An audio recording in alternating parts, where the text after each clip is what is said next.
Right, start recording. So, even though the trimester is over, we didn't get Travis up to where we wanted to be able to showcase it, and that's fine. We both had stuff at showcases. All three of us had stuff at the showcase, so we were quite happy with that. But we still wanted to finish off doing what we were doing. So the first thing I did was I went into my player input states and I fixed up my cameras. Before, my cameras were doing some really a lot of stuff. So what I still have is I still have this big thing that does this. I'd love to figure out how to make that better. But what I have changed is I've added these two things here. So this one here, update all virtual cameras, that happens here, and it just makes sure that all the virtual cameras in my list, I clear the virtual cameras and then I just add them again just to make sure all the ones in the list are using the ones that are updated from the closest survey point. Now that only happens when the survey point is closer than the current distance. So it only changes when it needs to change. So then it updates all this. Then I also have this set cameras priority 0, which sets all my cameras priority 0 and sets them all to false. I just want to make sure, I want to be safe. And then I'll go down to a spot here. So for example, when you go into tribrac inputs, what it does is if the tribrac cam is currently less than 10, it sets all the cameras to 0 and false, sets the tribrac cam to 10, and sets the virtual camera to true. Simple. Each one now has this little if statement in it to check the camera. Bum. Tribrac position camera, sets them all to 0, sets this one to priority 10, sets this one to true. Done. So much easier if I ever need to add more stuff in, which I will eventually. It's going to be so much simpler rather than having this big wad of things that I would need to go and update each and every time I added a new camera. So if I add a new camera to this, all I need to do is update these two things here. I need to add the new camera into the camera the camera list. That's it. That's all I need to do. I just need to update it in the list and just make sure that it's setting it in my actual survey point stuff. And that's excellent. Done. Sweet. So then what we've been doing is I've been working with James's script to try and get it working. One of the big issues we had just before Showcase happened was it was giving us a wrong value. So I've been trying to work out why it was giving us this wrong value and try to fix this. The wrong value was the distance value. What it was doing was, let me just draw a picture for you. What it was doing was, say we have our ground here done. We have our thing here. And what it was doing was it was shooting a ray out to this point over here. And that distance should be a certain distance. But what it was doing was based on the calculation was there was an issue with the angles, and the angles were sort of sitting like this. No, that one's bad. Delete that one. The angles were sort of sitting like this. So these two green lines are parallel to each other. So the distance it was calculating for me was this distance here, which I'm showing in the blue, and it was calculating this distance, which was obviously an incorrect distance, but it was based on this lovely angle just here.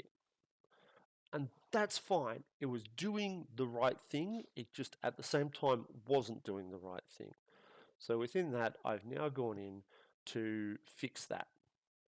And I've managed to fix that. So when you get in to play this, I'm not going to bother leveling it. The cameras still all work normally. I go here, I go set this up, I go into it. I've got to turn those off. Okay. Oh, you can't really see. Let us change that. Maximize.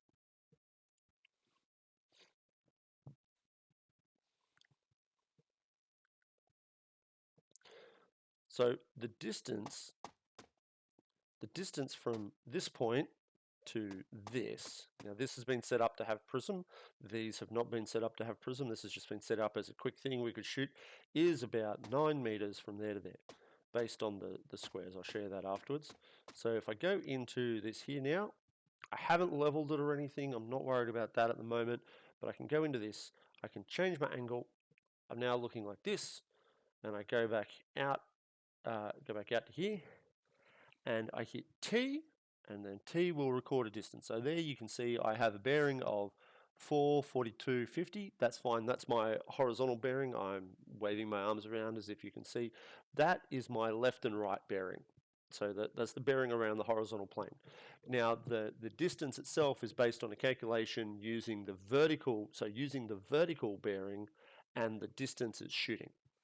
So that distance shouldn't change no matter where I'm looking at this. So if I scroll up and I go back out and I do T again.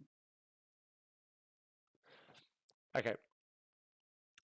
Oh, but the distance has changed, and I know why, because I haven't leveled this.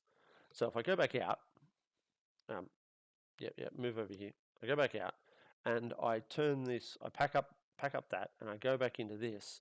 You'll see here my bubbles heaps out. So that's why. Let's just fix that up quickly. E will move it that way. Okay, and Z and C will move it left. Z a little bit, C a little bit, W a little bit. Okay, that's pretty straight there. So I can go back out. Let's set my tri-brake. Let's set my prism back on top. We'll go back into this. We will go, let's just take a quick T shot again. Okay, 9.067. Let's go into this. Let's bring it back down. Let's go back out. And let's go T. 9.066, 1 mil. Okay, that's perfect. It's doing its job. It is absolutely doing its job. So the best way to see this though is if you have a look here, so it's got this vertical degree here, which is being calculated from the vertical positioning of the vertical base, and then it's shooting a ray out from the camera, and that's getting this distance, and then it's using a calculation using this and this to get this. That's doing exactly what we need to do. So it's perfect. Next, we're going to start working on the heights, and I'm quite happy that we got this to a spot where it's measuring correctly, assuming we have it set up correctly, and that's the point. When I didn't have the tri-brake leveled, it was giving me an incorrect result, and that is the whole point of doing this, is that if you haven't done things following the correct procedures, you're going to get an error. And that error, you're not going to understand that error until the end, but it's going to show you repeated use of this, doing it over and over again will teach you to do the correct things every time. One thing we're going to start working on is measuring heights. So at the moment, I'm just worried about getting the vertical distance correct. Then we're going to start working on measuring actual heights. So next point of call for me actually will be to work on the prism and make sure that the prism works properly. Then I'll work on heights, and then I will work on getting the notebook itself done. James has been working on that bit, but we need to just make sure it all works the way that we want it to work, and that it does what we want it to do. So yeah, I'm quite happy that we've managed to get this to a state that it is, and we're just going to keep working on it over the holidays. Thank you.